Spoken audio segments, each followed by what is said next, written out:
নমস্কার, বর্তমান কথায় আপনাদের সকলকে স্বাগত। আপনাদের সঙ্গে রয়েছি আমি পিয়া। দেখুন আজকের বিশেষ রিপোর্ট।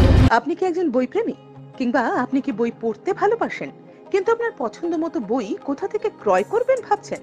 এখন আপনার এলাকায় মীরা পুস্তকালয়ে আপনি পেয়ে যাবেন সমস্ত ধরনের বই।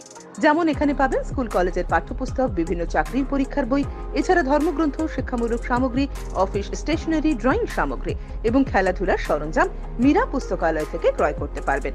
তাহলে আজই যোগাযোগ করুন আমাদের ঠিকানায়, সুকান্ত মোড়, কালিয়াগঞ্জ, উত্তর দিনাজপুর। যোগাযোগের জন্য নম্বর 8945933128।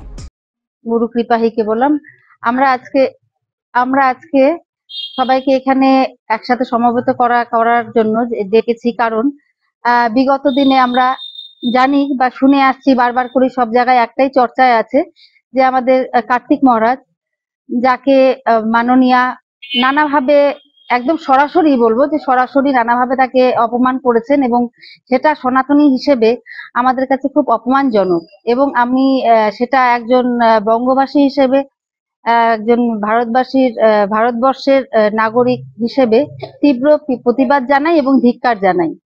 তো আজকাল আমরা দেখে আসছি বারবার করেই সনাতন ধর্মের প্রতি একটা আঘাত হানা হচ্ছে। এবারে মাননীয়া, যেটা আমরা দেখছি যে সমগ্র ভারত সেবাশ্রম সহ যত রামকৃষ্ণ মিশন এবং ইসকন যা আছে, প্রত্যেকের যত আমাদের অনুরাগী আছে বা ভক্তবৃন্দ আছে, শিষ্য আছে, প্রত্যেকের মনেই একটা আঘাত দিয়েছেন বা ব্যথা দিয়েছেন। যেই ব্যাপারটা হচ্ছে, আমরা কিছু অনেক দিন ধরেই জিনিসগুলো হয়ে আসছে। এর আমাদের ভদ্রতাকে যদি কেউ মনে করে যে আমাদের দুর্বলতা, তাহলে কিন্তু ভুল হবে। আমরা অনেকেই হয়তো আমাদের মনে ব্যথা আছে, সবাই হয়তো সেটা প্রকাশ করতে পারছি না, তার মানে এই নয় যে আমরা গর্জে উঠতে জানি না। এবারে কার্তিক মহারাজের কথা, আমরা সবাই তাকে চিনি। উনি ভারতবর্ষের একজন খুব নামকরা ব্যক্তিত্ব, এবং ওনার আমাদের যতদূর ভারত সেবাশ্রম সম্পর্কে সবাই আপনারা জানেন যে ভারত সেবাশ্রম কিন্তু সবসময় সব অসহায় মানুষ বলুন বা সময় অসময় সবার পাশে থাকার চেষ্টা করেছে।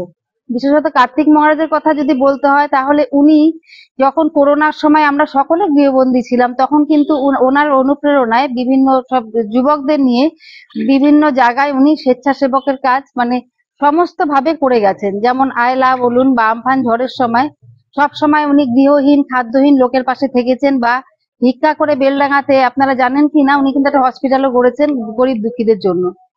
এমন একটা মানুষের অপমান হচ্ছে আমাদের হিন্দু ধর্মের বা সনাতনীদের আমাদের একটা অপমান, যেটা আমরা কখনোই মেনে নিতে পারবো না। আর আমরা খুব এই বিষয়টা নিয়ে আমরা ধিক্কার জানাই, এবং এর পরবর্তীতে আমরা সবসময় কার্তিক মহারাজের সাথে আছি, এবং আমরা সবসময় চেষ্টা করব যে ওনাদের নির্দেশ অনুযায়ী, মহারাজরা যেটা নির্দেশ করবেন সেই অনুযায়ী আগামীতে আমরা পদক্ষেপ নেব। আমরা জানি যে গীতাতে স্বয়ং ভগবান বলেছেন যে ইয়াদা ইয়াদা ধর্মস্য গ্লানি ভবতি ভারতা অদ্ভুতানাম অধর্মস্য তদাত্মানং সৃজাম্যহম পরিত্রাণায় সাধুনা বিনাশায় দুষ্কৃতাং। অর্থাৎ সাধুদের রক্ষা করতে ভগবান স্বয়ং বলেছেন, কারণ সাধু বাঁচলে আমরা বাঁচবো, সাধু বাঁচলে আমাদের সংস্কার বাঁচবে, জ্ঞান বাঁচবে, ধর্ম বাঁচবে। তারা বাঁচলেই আমাদের সুন্দর করে আমাদের সমাজ চলতে পারবে। তো তাদের রক্ষা করাটাই আমাদের বড় কাজ, এবং যেহেতু তারা নিজেদের সম্পূর্ণ বিসর্জন দিয়ে আমাদের জন্য, আমাদের ধর্মকে রক্ষা করার জন্য এগিয়ে আসছেন, সেটা আমাদের কাজ হচ্ছে তাদের সম্মান রক্ষা করা, এবং আমরা উপযুক্ত ব্যবস্থা তার অবশ্যই নেব। বিগত কাল থেকে দেখা যাচ্ছে রাজনীতিতে যে কোনো সাধু সন্তকে জড়িয়ে বা যে কোনো ধর্মকে জড়িয়ে একটা রাজনৈতিক চিত্র তৈরি করা হচ্ছে ভারতবর্ষের মানচিত্র। কি বলবেন আপনি, কতটা? দেখুন, যেটা মাননীয়া বলেছিলেন ওনাকে নিয়ে রাজনীতি, যেই কথাটা মাননীয়া বলতে আপনারা সবাই জানেন, আমরাও জানি, যিনি একদম ওপেন বলেছেন কার্তিক মহারাজের নাম, মাননীয় মুখ্যমন্ত্রী, তিনি বারবার করেই একটা কথাই বলেছেন যে উনি দাঙ্গাবাজ, উনি নানা কথা, যেগুলো আমি এই গুরু মহারাজের সামনে বসে উচ্চারণও করতে চাই না, কারণ এটা আমাদের সনাতন ধর্মে বাজে। কারণ মাননীয়া তো আমার থেকে বয়সে এবং সম্মানে দুই বড়, আমি কোনো খারাপ কথাই বলতে চাই না।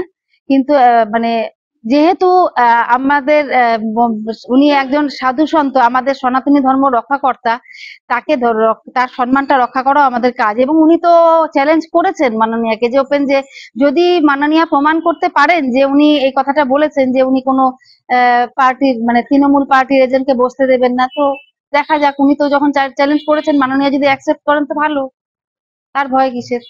আপনার নাম? আমার নাম ঋতুপর্ণা রায়, মন্দিরে কালিয়াগঞ্জ ভারত সেবাশ্রমের মাতৃমণ্ডলীর সদস্য।